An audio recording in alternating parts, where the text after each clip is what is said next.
नमस्कार प्यारे साथियों। तो जुड़ जाइए, आपका भाई आपका दोस्त उपस्थित हो चुका है सायंकाल की इस बेला पर प्यारे साथियों। तो जैसे कि होली आप लोग मना चुके होंगे, तो लेकिन होली मनाने के साथ साथ अब पढ़ाई जरूरी है प्यारे साथियों, याद रखना।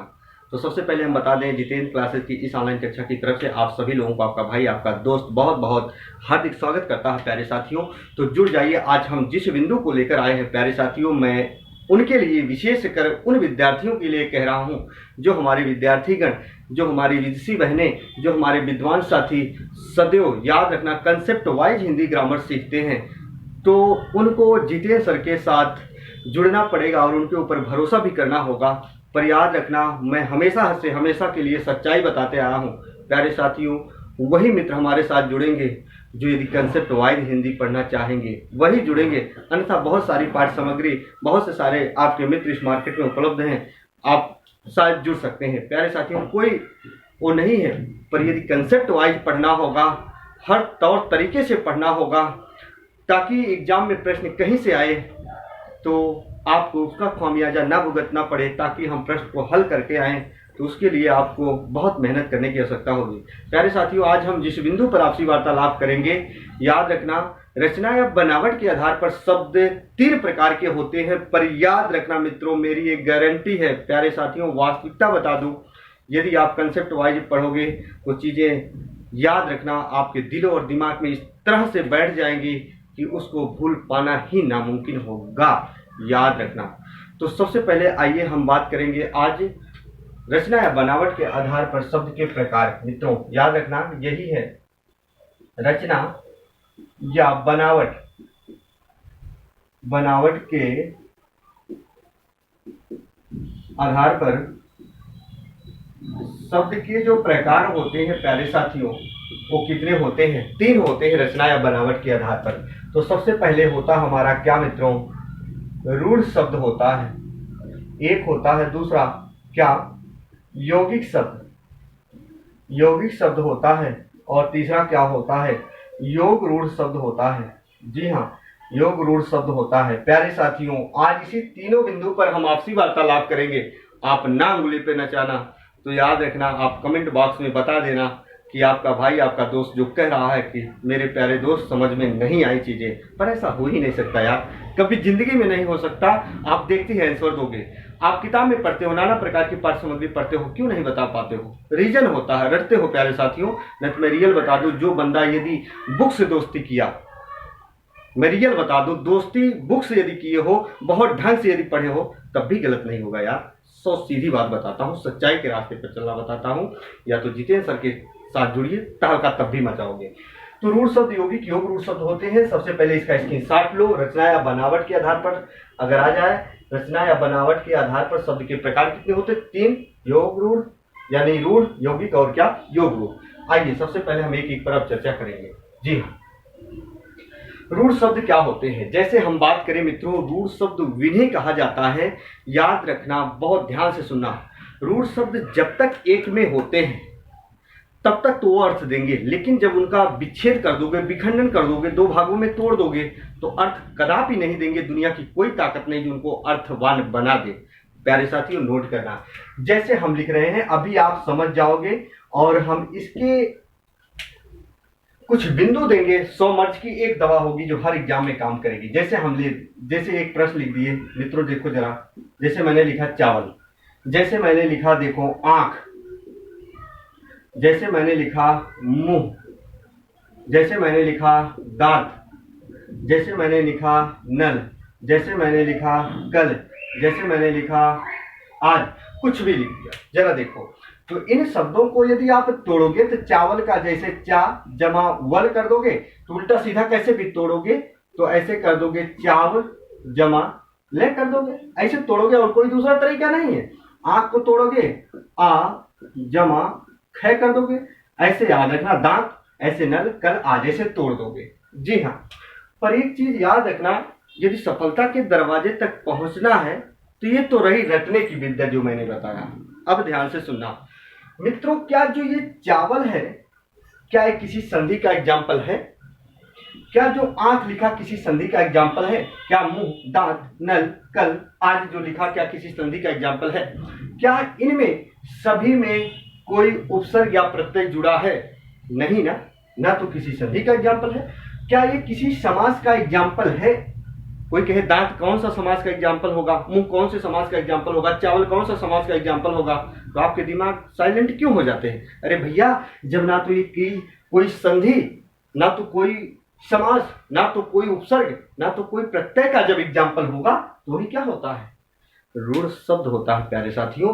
तो 100 मर्ज की एक दवा में पॉइंट करके लिख रहा हूं, याद रखना। लेकिन अब उन विद्यार्थियों के लिए ये सरल होगा जो हमारे विद्यार्थी गणित जितेंद्र सर के साथ जुड़कर समस्त संधि पढ़े होंगे, समास पढ़े होंगे। याद रखना, वो तुरंत इसको पकड़कर ले जाएंगे कि हाँ ये कौन सा शब्द होगा, रूढ़, यौगिक, योग रूढ़। तो याद रखना, जो रूढ़ शब्द होते हैं वे शब्द, हम याद रखना लिख रहे हैं, वे शब्द जो ना तो संधि हो, याद रखना, ना तो समास हो, और ना तो उपसर्ग हो, और ना तो प्रत्यय हो। याद रखना, उसी को क्या कहा जाता है प्यारे साथियों? रूढ़ शब्द कहा जाता है। क्या? उसी को क्या कहा जाता है? रूढ़ शब्द कहा जाता है। रूढ़ शब्द फिर से मैं बता रहा हूं, उसे कहा जाता है जो ना तो संधि का उदाहरण हो सकता है, ना तो समास का उदाहरण हो सकता है, ना तो उसमें उस रूढ़ शब्द में उपसर्ग हो सकता है, ना तो उस रूढ़ शब्द में प्रत्यय हो सकता है। जब कुछ नहीं हो सकता तो उसी को क्या कहा जाता है? रूढ़ शब्द। वे शब्द जो ना तो संधि हो सकते, ना तो समास, ना तो उपसर्ग, ना तो प्रत्यय, उसी को क्या कहा जाता है? रूढ़ शब्द। अब ये देख लो, जितने सामने लिखा हूं, ना तो कोई संधि, समास, उपसर्ग, प्रत्यय, कुछ भी नहीं मिलेगा। प्यारे साथियों, स्क्रीनशॉट लो ताकि हम बात करें यौगिक शब्द पर। जी हाँ, अब जरा देखो, हम बात करेंगे यौगिक शब्द पर प्यारे साथियों। दूसरा प्रकार, वो भी अंगुली पे नचाओगे। अब देखो, हम हेडिंग डाल रहे हैं क्या? यौगिक शब्द।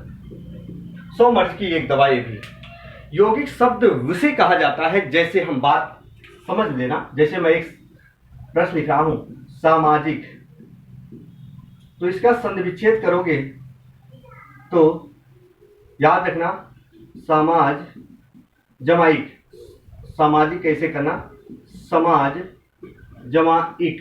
जी हाँ, याद रखना, सामाजिक मैंने लिखा तो समाज जमा इक, ऐसे मैंने लिखा। याद रखना, विज्ञान, विज्ञान को दो भागों में तोड़ोगे तो बी जमा क्या होता है? ज्ञान होता है। प्यारे साथियों, तमाम प्रकार के प्रश्न आते हैं। जी हाँ, ऐसे हम लिख दें जैसे विद्यालय, विद्यालय, तो इसका संधि विच्छेद करते हो, विद्या जमा क्या कर देते हो? आलय कर देते हो। ऐसे राजपुत्र लिख देते हो, राजपुत्र, तो क्या कर देते हो? राजा का पुत्र कर देते हो।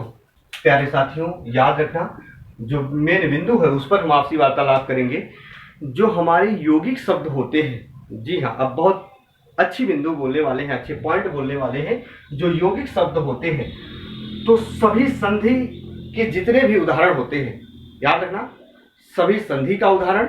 जी हाँ, तो हम लिख दे रहे हैं क्या? समस्त संधि।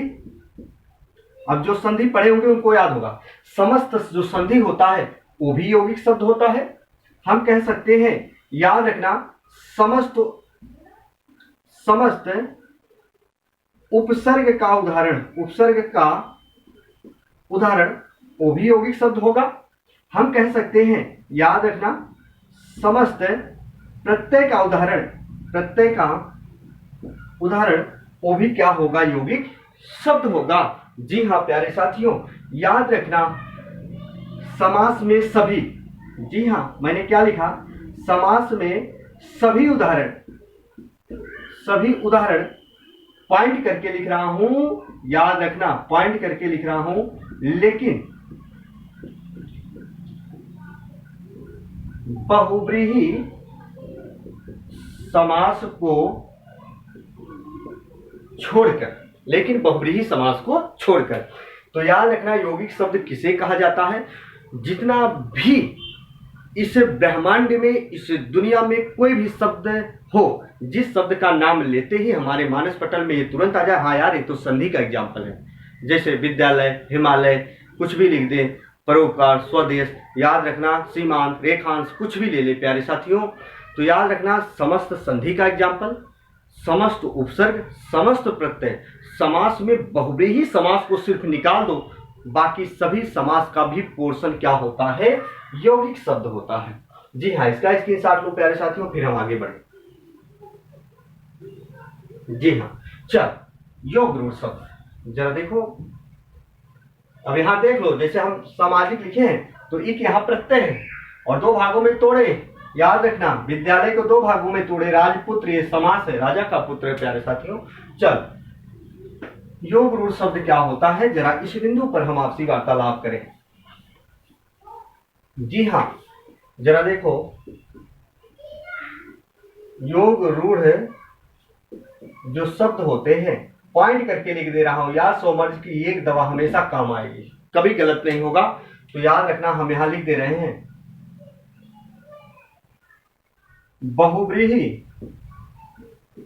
बहुव्रीहि समास के सभी उदाहरण, बहुव्रीहि समास के सभी उदाहरण सदैव योग रूढ़ होते हैं, योग रूढ़ होते हैं प्यारे साथियों। चाहे आप जलद ले दो, चाहे आप जलद ले दो, जरा देखो बहुव्रीहि समास है, चाहे आप पंकज ले लो, चाहे आप पंचानन ले लो, जरा देखो पंचानन, चाहे आप दशानन ले लो, चाहे आप नीलकंठ ले लो, कोई भी एग्जाम्पल होगा।